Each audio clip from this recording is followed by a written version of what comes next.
Hey, honey, were you expecting a delivery? No, not really. Why? Yeah, I figured. I saw several packages piled up in front of the door when I returned from the grocery store. All of them have been sent from some Australian online shop. I sent them an email, but it's past midnight over there, and I don't think they're open during the weekend, so it may take some time. That's odd. I definitely haven't ordered anything online since I got the Christmas presents. I did get a bunch of them from a bunch of different websites, but I definitely remember ordering several items from Australia. Perhaps it's a surprise gift from a friend or a family member? After all, Christmas is in 2 days. It's too big of a coincidence. Well, I guess that's possible. This is why I hate surprises. They could have at least warned us to look out for the surprise packages arriving soon. But there are 7 different boxes on our front porch, James. 7! On the bright side, at least we haven't been targeted by porch pirates this holiday season. That's the real Christmas miracle. I know, right? I wonder if I should open them. What would Australian Christmas gifts even look like? Didn't they technically have to celebrate it in summer? Would it be like Santa and flip-flops? I've seen a few of those around. There's only one way to find out. Okay, I'll be brave and open them. Hopefully it's not some cruel prank. Well, I did see a delivery truck on the surveillance footage from this morning, so at least they weren't left there by some random people. Oh my God! I'm speechless. What is it? Did you open them? Yes, but give me a second. I have to open every box to make sure. Bethany, you're scaring me. What was inside the box? A garden gnome. What? They're all garden gnomes, and not just any garden gnomes either. They're obscene garden gnomes. What does that even mean? How could a garden gnome be obscene? They are wildly inappropriate. I should put them back into their boxes before Sandy sees them. What kind of a sick joke is this? They know we have a child in the house. Could you send me a picture before you hide them? I want to see them with my own eyes. Wow, that is hilarious. James! Sorry, honey. I know they're a bit inappropriate, but you have to admit they look pretty funny. Okay, fine, maybe a little. But we can't let anyone see them. What will our neighbors think? That we are a fun, edgy couple. I'm almost certain they'd call child services if they saw our daughter anywhere near these things. No wonder the sender didn't want their identity revealed. Once I find out who thought this would be funny, I'll have a serious talk with them. Maybe they didn't know we had a toddler in the family. Well, they know our names and our address, but had no idea we had a child? If that's the case, that automatically excludes all our friends and family members. Maybe it was one of your coworkers then? I doubt it. They're all too professional to send gag gifts to their manager's house. Well, then maybe an old friend from school? That might be it. You know, I have another theory, but it's kind of far-fetched. What is it? You said they were purchased on an Australian website, right? What if they were sent by your uncle? He still lives in Melbourne, doesn't he? I remember you saying he enjoyed playing pranks. Maybe he decided it was time to resume sending annual Christmas gifts. My late Uncle Duncan? I don't think there are delivery companies in the afterlife, James. What do you mean? When did he pass away? My mother said he passed away 5 years ago, soon after his last visit on New Year's Eve. Did I forget to tell you about this? Mom said he suffered a fatal heart attack. You did say he had a heart attack, but I didn't think it was fatal. He must still be alive. I'm pretty sure I talked to him in September. I asked him for advice on a project I was working on. That can't be right. Are you sure? I swear I'm telling the truth. I sent him an email asking for help, and he replied. That is so bizarre. Maybe it was somebody else using his email? Wasn't he living alone? Besides, the advice was specific to his field of work, and he signed his name. I always assumed he stopped contacting us after the big fight at the dinner party. I didn't want to meddle in your family affairs, so I accepted the fact that he was out of our lives. Sorry, what fight? I don't recall anything like that happening. Did he leave early to catch his flight? I overheard your mother arguing with him upstairs when I went to fetch the wine glasses. He left in a hurry as soon as he came down. I just put 2 and 2 together. Wait, so you're saying Mom lied about his death? It's a possibility. But he hasn't called or texted once during these 5 years. He didn't even congratulate us on the birth of our daughter. I know we weren't super close, but if he were truly alive, wouldn't he have made some effort to contact us? I don't know. Maybe my mother-in-law can shed some light on the situation. Okay, I'll go ask her. Oh, also, I forgot to get the bacon. Could you grab some on your way home? Sure. Thanks. Mom, we need to talk. What is it? Oh, don't tell me you won't be able to make it to our annual Christmas dinner. Every year, the guest list keeps getting shorter and shorter. No, that's not it. I wanted to talk to you about Uncle Duncan. What about him? Oh, I suppose it's been nearly 5 years since his passing. My poor, poor brother. Are you sure he really passed away? What kind of question is that? That's very disrespectful. Is he still alive? Did you lie to me? Did I lie about my brother's death? Why would I ever do something so disgraceful? Okay, then maybe you were also lied to. How did you find out about his passing? 5 years ago, I was contacted by local authorities in Australia. They told me he passed away from a heart attack. Really? Because James says he talked to him a few months ago. Oh, no, that's impossible. Maybe he meant he talked to him during some sort of a seance? What? How else would he have spoken with him? It's been 5 years. He would have appeared by now if he were alive. Do you have his death certificate? No, I don't. Do you have any proof at all that he's actually dead? Any records that show that call really did take place? Well, no, but can't you just take my word for it? I'm going to attempt to contact him. No, don't do that. You can't mess with the spirit world, Brittany. You might end up getting cursed. Mom, what are you on about? I'm going to try contacting him using his phone number and email address. If that doesn't work, I'll look him up using his address. I'll get to the bottom of this. I knew this day would come. I can't believe he had the nerve to contact your husband. So he is alive? He may be alive, but he's still dead to this family. What are you talking about? He did something unforgivable. At the New Year's Eve party? Yes. Well, technically speaking, he didn't do it at the party, but that's where he admitted to having done it. How'd you know? James said he overheard you arguing with him. What did he do? He admitted to stealing from our family. He stole your college fund from us. What? How? He donated it to some orphanage. God, I'm fuming just thinking about it. I told him he was dead to us and asked him not to contact us anymore. I can't believe he failed to honor his word. I'm so confused. Please, just forget about him. It's his fault we couldn't afford to send you to a nice college. Who knows, if you'd had a chance to get a good education, maybe you wouldn't be a housewife right now. Mom, we've talked about this a million times. I'm the one who chose to stay home and look after my daughter. It had nothing to do with my job or education. I just want to be a good mother to Sandy. Was I a bad mother to you because I worked 2 jobs to provide for you? Is that what you're saying? No, of course not. I appreciate your sacrifice, but your situation was different.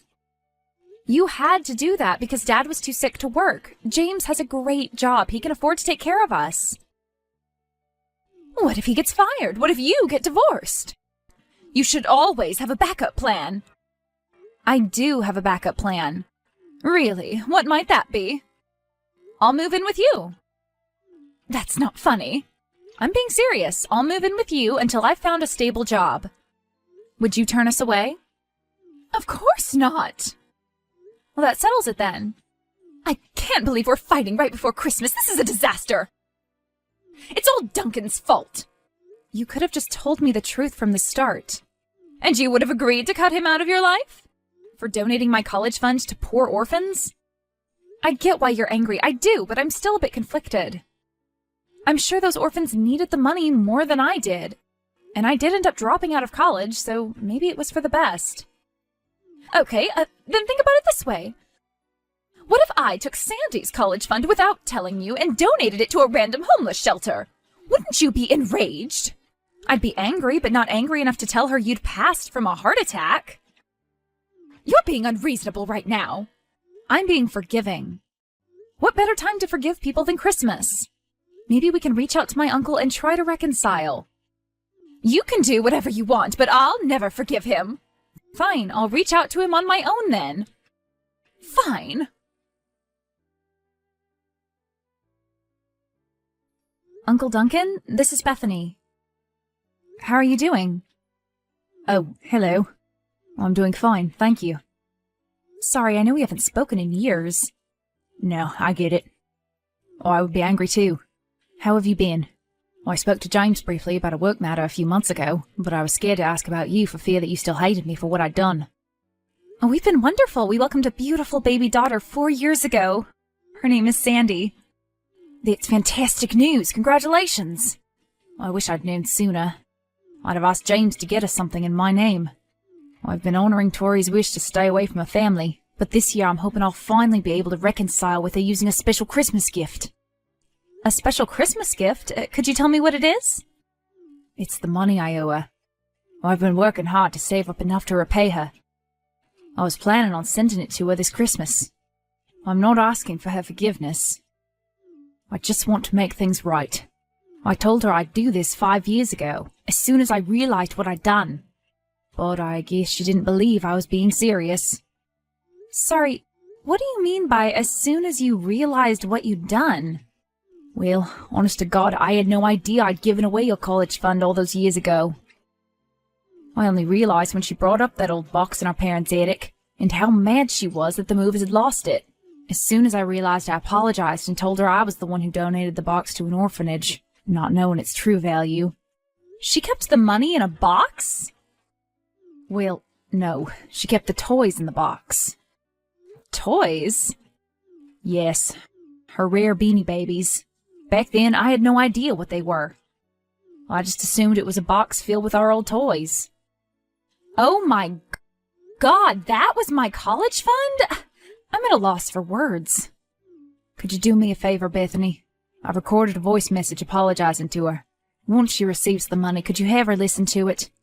I want her to know that I'm truly sorry. Sure, I can do that.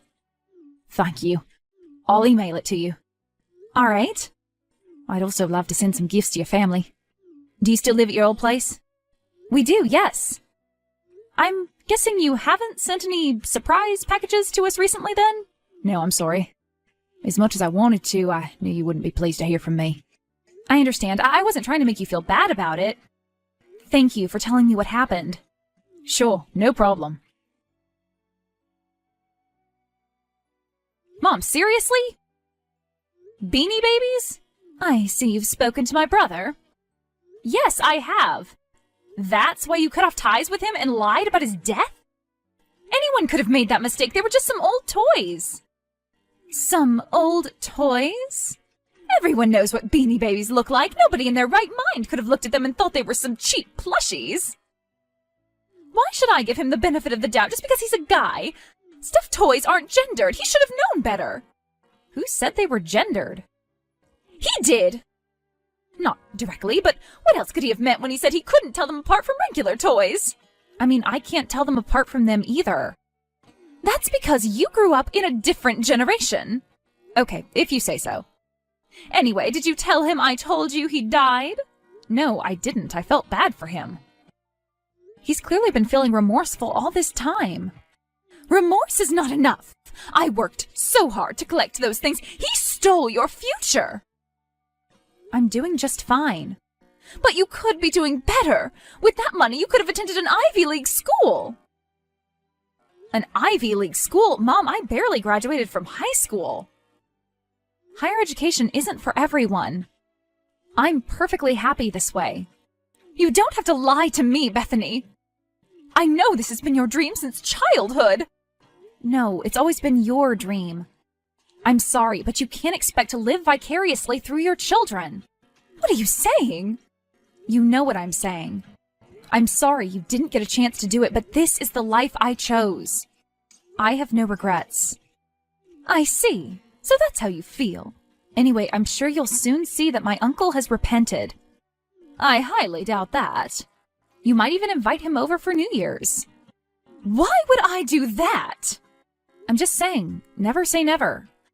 Well, I know for sure that I'll be only inviting you and your family. You are still coming over for Christmas dinner, right? I've been looking forward to seeing my granddaughter. I got her a million gifts. Yes, we'll be there. Thank you. I know we have our disagreements, but we're still family. I care about you more than anything else in this world. I know, we care about you too. And I'm sure Uncle feels the same way. I'm not forcing you to apologize to him or anything. I just feel like you could try a bit harder to see why he did what he did. It's not like he did it on purpose to hurt you. He didn't even throw them away. He donated them to an orphanage. I guess he did call the orphanage and try to retrieve the box as soon as I told him what was inside. It's not his fault they gave the toys away to random kids. I don't know, maybe I was a bit too harsh on him. I'll think about wishing him a Merry Christmas this year. Well, that's something. I'm sure he'll appreciate the gesture. You can call me Sherlock Gnomes because I've cracked this case wide open. Have you? I heard people hated your movie, Detective. Sandy loved it, though. That's the only critic whose opinion matters to me. Aren't you sweet? So, who's our culprit? It's the very critic who loved my movie. Our daughter. How's that possible? I decided to check PayPal just in case, and I managed to find the transaction. I guess she clicked on an ad when she was playing with my phone and accidentally ordered the gnomes. The website may have been founded by Australians, but the shipment came from somewhere in Kentucky. We need to be more careful. How did she even bypass authentication? This is the year we started using 2FA. We really should have done that long ago. Those mobile app ads are no joke. Maybe we should start paying for ad-free versions. We could do that. We could also get some more old-fashioned toys for her. Sorry, I really don't want to think about old toys right now. What's wrong? She likes them, doesn't she? She does, yes, and I think we should totally get some for her. It's something else. I'll tell you the full story when you get home, but I found out the reason my mother and uncle had a falling out. Now I'm intrigued. I don't know if I can wait. Can't you tell me over the phone? Okay, I'll give you a call. All right. My uncle ended up paying my mom the amount he owed. After she got the money and listened to his heartfelt apology, Mom decided to forgive him. She also admitted that she went a bit overboard with the whole faking his death thing and that maybe she should have sold off her stuffed toys long ago and kept the money in her bank account. In the end, they both forgave one another in the spirit of Christmas and family, as they put it. We invited Uncle Duncan to spend New Year's Eve with us. It was a fun party. We bought a few regular toys for Sandy and upped the security of our important online accounts. We wanted to return the garden gnomes, but for whatever reason, my mother found them hilarious and asked us to sell them to her. I'll never understand her fascination with weird collectibles.